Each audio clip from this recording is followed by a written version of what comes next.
You're listening to the Martin Clinic Wellness Podcast. This is the show where we bring you the best tips, tricks, and nutritional hacks to help you and your family get healthier.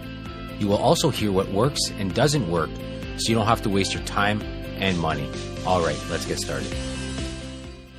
Hello, my name is Dr. Tony Martin Jr., the Martin Clinic, and I'm here with my dad, Dr. Tony Martin Sr. of the Martin Clinic. And, first, I guess before we get going in this episode, we should probably mention, this is episode 93. And, just this past or 2 weeks ago, kind of a milestone event occurred. You were doing a local radio show, live call-in questions for how many years? 15. 15 years. So 15 years every Thursday morning. People call in, ask their questions live on the air, and try to stump you or whatever. And you've been answering those questions for 15 years. And so a couple weeks ago, you kind of retired from that show. Yeah, and you and I have talked about this for quite a while, that we were going in another direction. And we really feel that, the big thing is online now. And, we have such a demand for our time online. And it was time. It was time. There was changes to the radio show that I wasn't exactly thrilled with. And you know what? I just figured, God was telling me change courses. So here we are. And the good thing is now people can ask their questions.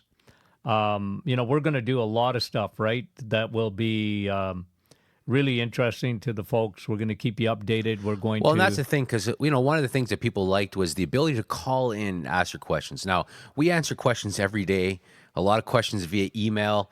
We do, and we also encourage you as well. We do Facebook Live pretty much every Thursday where we answer a lot of questions, right? People jump on, we answer their questions.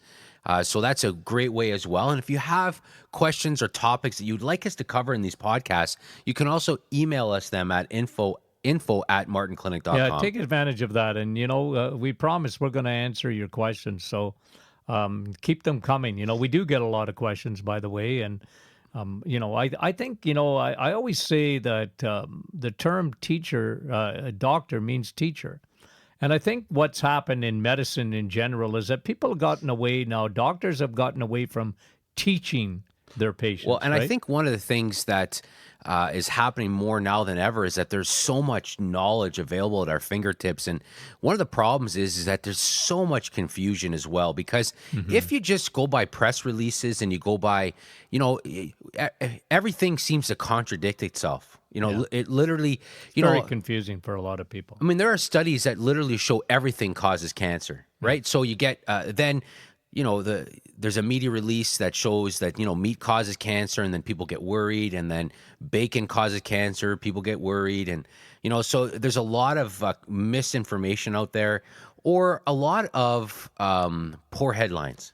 Yeah. They'll say stuff that the study doesn't say, or the study was terribly constructed, or if you make adjustments in the study for other factors, the study is pretty much useless, right? So a lot of times these are the things that... And that's what we like to do. We actually like to analyze those studies. Yeah, look at how the study is structured, and also look at the conflict of interest. That's a big one as well. We kind of always joke that they on their lab coats, they should have their sponsors on there like NASCAR drivers do. They should be, just to make people aware, because it's, you're not going to bite the hand that feeds you. If you're doing a study, and pharmaceutical companies and food companies are the ones who are paying a lot for this research nowadays. And they're not going to continue to give money to a lab that is constantly showing that their stuff is like no good for you, right? Yeah. So, I mean, that's just the reality of it. I mean, these researchers need funds for studies, and a lot of times they get funded for another study with the promise of, funding their pet study that they've wanted to do for a long time. So, I mean, that's just the reality is how a lot of this works. So anyways, that's, one of the things that we do. We read a lot of studies. We break them down. We see if there's anything practical that we can use. And we like to share that information. So, I think now more than ever, these kind of things are important to do. So if you have those questions, as I mentioned, you can easily get them to us at info@martinclinic.com. Or if you're like, hey, I'd like you to do a podcast on this, and, we we've done a lot of shows over the last year at the suggestion of patients and different people like that. So, all right, so we're gonna in this one here, we're actually gonna answer a couple of questions that have come in for us that we figure we just kind of tackle these questions here in this episode. One of the questions here that we get quite a bit is it's framed differently, but generally speaking, this is what the question is, and this is exactly what somebody just asked us via email not long ago, which is how do you reduce inflammation naturally, right? How do you, because, why don't you talk a little bit about why inflammation is a problem? Well, first of all, there's two things that, by and large, every disease that you can think of will originally be caused by, right? And that is one, inflammation, and two, free radical damage. So those two things are the double-edged sword of your health. If you have too much free radical damage, and if you have unchecked inflammation, you are headed for disaster. You're headed for trouble. And from cancers to cardiovascular to diabetes to arthritis to Alzheimer's, dementia, all things that we talk about a lot, brain health, and every other at the end of the day, your two things that there's other things, but they're the two most common. It's the double-edged sword of inflammation and free radical damage. Yeah, I mean, they're really at the scene of every crime. Yeah. Right? And a lot of times they're the perpetrators. Well, inflammation's involved in everything. Yeah. It doesn't matter what the trigger is, right? In a lot of ways, but inflammation is the effect. Yeah. So when you look at the cause, right? Pollution, chemicals, bad diet, too much exercise, not enough exercise, circadian mismatch, not sleeping properly. Yeah, high levels of cortisol. Those are all causes, but the effect of all those eventually is inflammation at the cellular level, right? And we're going to do an upcoming episode on mitochondria because that's an exciting growing area of science and medicine, and the effect that inflammation has on the mitochondria, which are those little battery packs of your cells. Yeah, but really, even free radical damage at that level, right? Yeah, and they kind of go hand in hand. Yeah. Those things they go hand in hand. So inflammation is a big issue that really is at the root of the problem for so many listening of their condition that they're going through. So the question that we get asked a lot is, well, hey, how do you reduce that naturally? And I guess the first thing that we always would do is start with the food that you're eating. Yeah, because you want to have an anti-inflammatory diet. So let's talk about a few things. One of the most inflammatory foods that you can eat is sugar. There's probably, and of course we talk about this all the time, but is there anything more toxic to the human body, right, than you cigarette, right? And that is sugar. Well, yeah, and that's the thing. I think people have they understand it, right? I mean, the news is out there, the media is out there. They jump online, they read articles, they see these things on Facebook. I mean, everybody knows that sugar is bad for you. Yeah, just right? like in the 70s and 80s, people started figuring out, what, smoking's not good. They know it, and the problem, the difference, I think today, compared to cigarettes, for example, it's not like. It's not like these tobacco companies were hiding cigarettes in our foods. They weren't hiding them in our drinks. They're not hiding them in our foods. That's what's happening with food companies. Yeah, food industry is. Like those whole concept of hidden sugars, right? Yeah. They're hidden. They there's a lot of different ways of saying sugar, and then there's a lot of. Just like in any kind of, war in a sense, there's a lot of misinformation. They try to confuse you a little bit, right? I remember, 4 years ago, we talked about a lot was this agave sugar. Yeah. Because people are like, oh, it's natural. And it's like, there's nothing natural about agave sugar. It's high fructose corn syrup. Yeah. It's not good for you. On steroids. It's not good for you, but see, it's agave.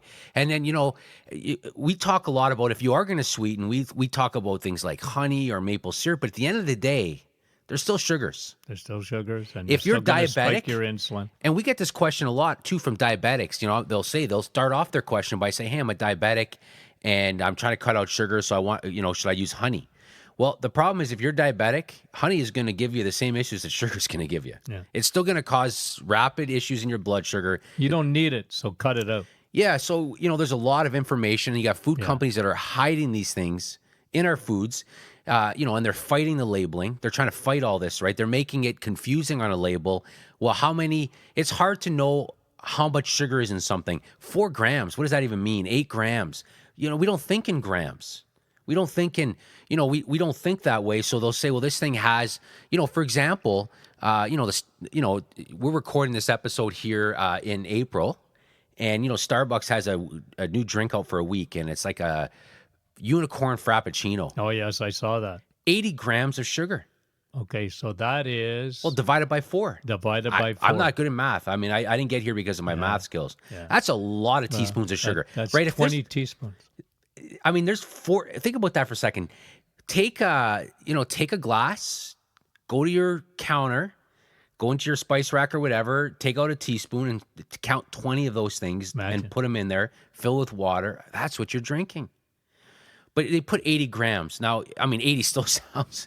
Yeah, but for someone that doesn't... No, it never doesn't looks have at a label, No, never... but they fought the teaspoon thing, right? They don't want you to think in terms... Because they don't want you to understand, get a visual aspect. Like if you're thinking... And in the States, did they ever use grams?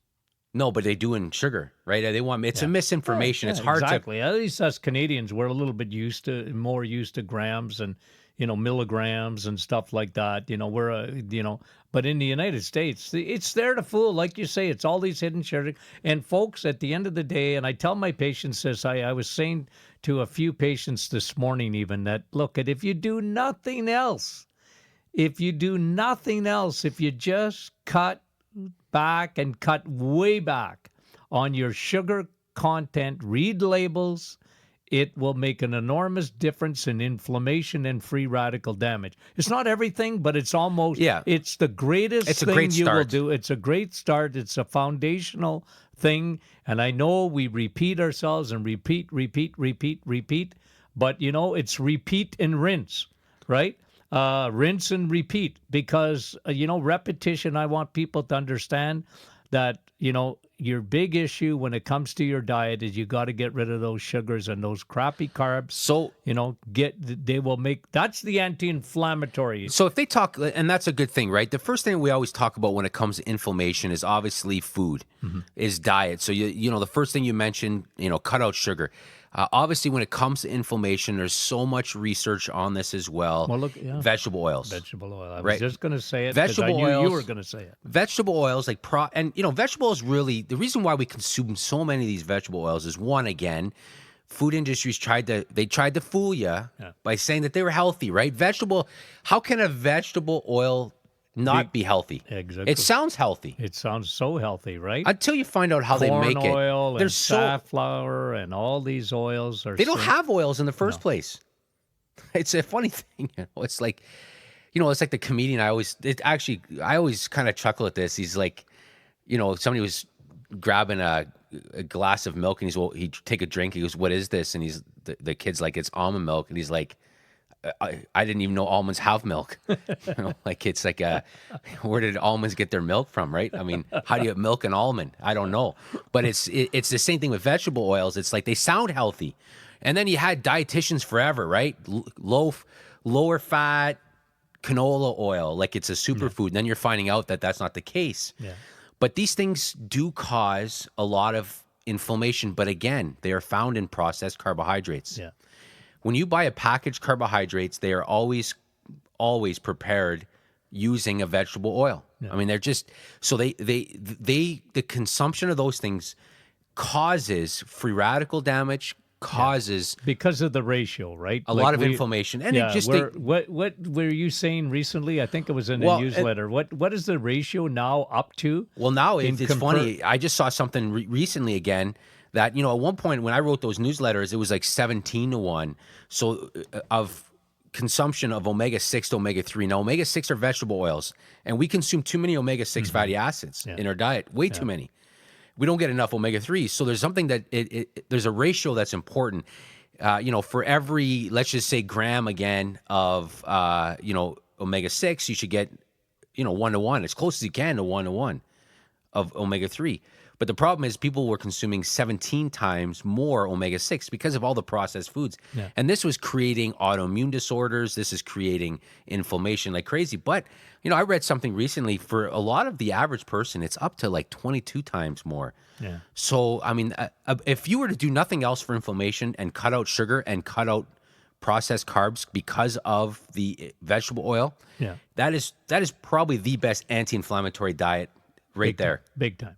To start with. And then you can go ninja, you can hack it even more, which is cutting down carbs more, getting down below your carb tolerance, getting that inflammation level down. But I mean, that's a good start. You don't even have to go ultra low carb unless you're diabetic, unless you got some other things. Cutting out sugar and cutting out vegetable oil is a great start. So that's that. Now let's talk a little bit about nutrients, because that's another question people ask.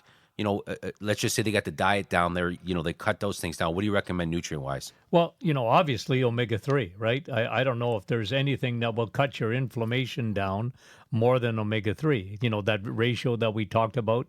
So think of your body of, just lowering inflammation.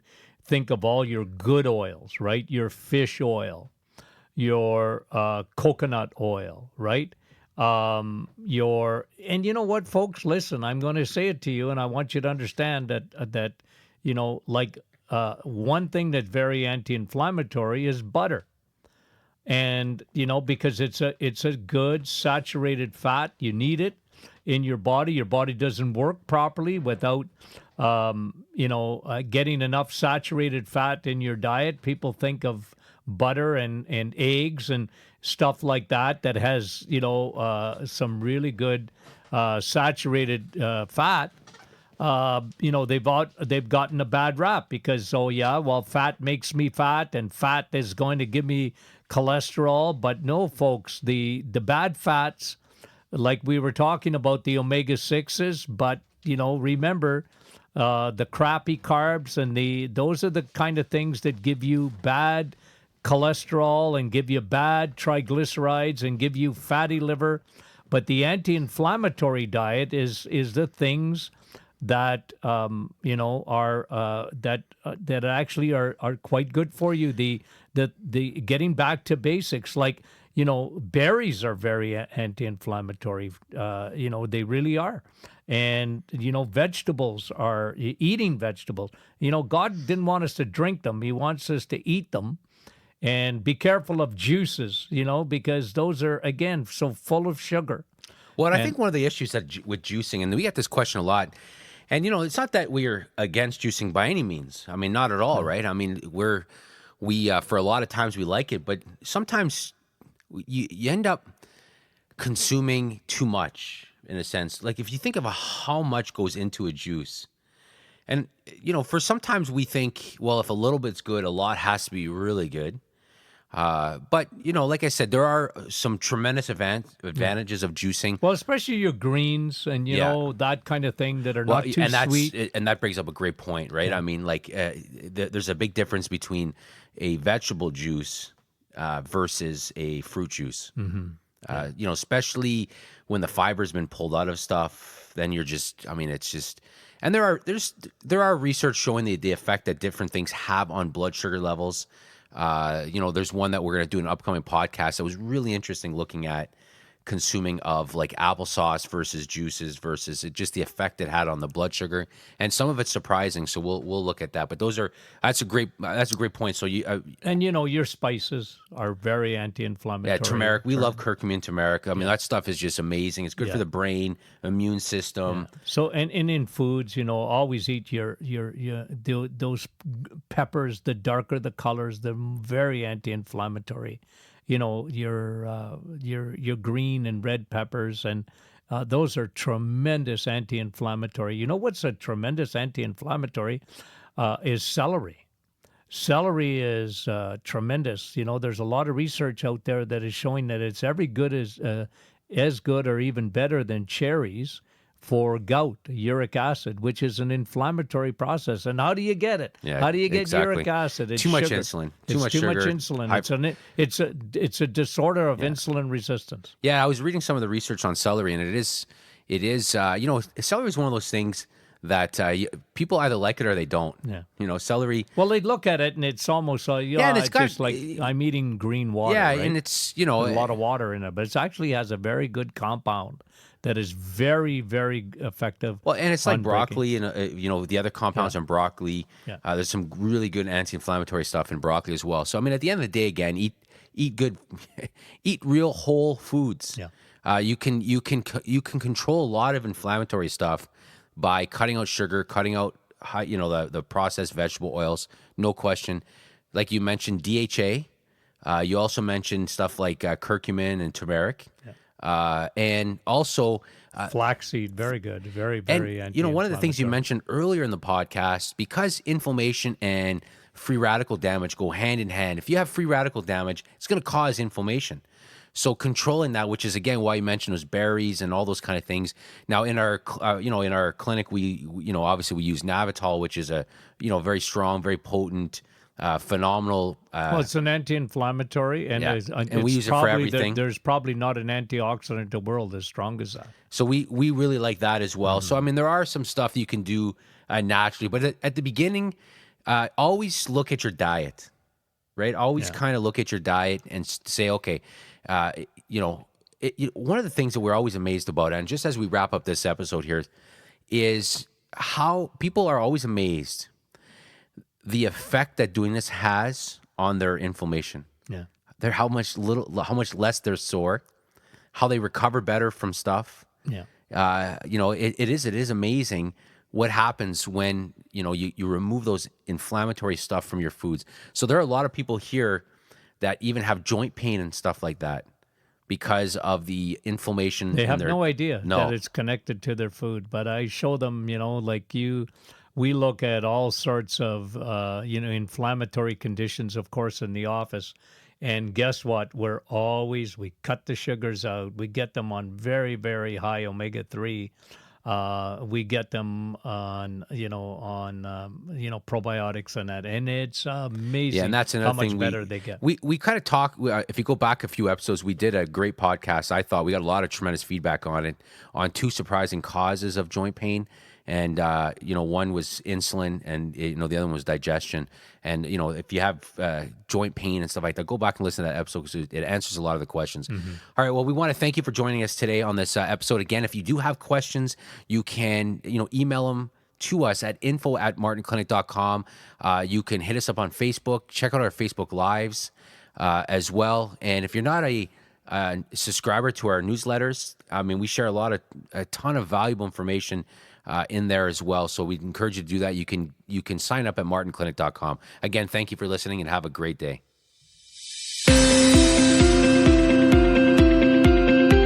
You've been listening to the Martin Clinic Wellness Podcast, brought to you by martinclinic.com. We are truly thankful that you took the time out of your busy day to listen. Talk soon.